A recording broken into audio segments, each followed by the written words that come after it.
You ask Tiger to solve. This deals with linear equations with one unknown.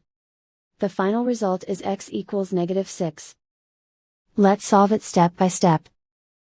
Group all constants on the right side of the equation. Subtract 5 from both sides. Group like terms. Simplify the arithmetic.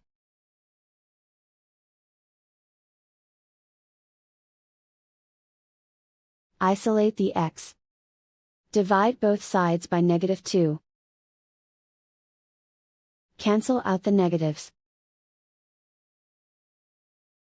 Simplify the fraction. Move the negative sign from the denominator to the numerator. Find the greatest common factor of the numerator and denominator. Factor out and cancel the greatest common factor. And so the final result is x equals -6.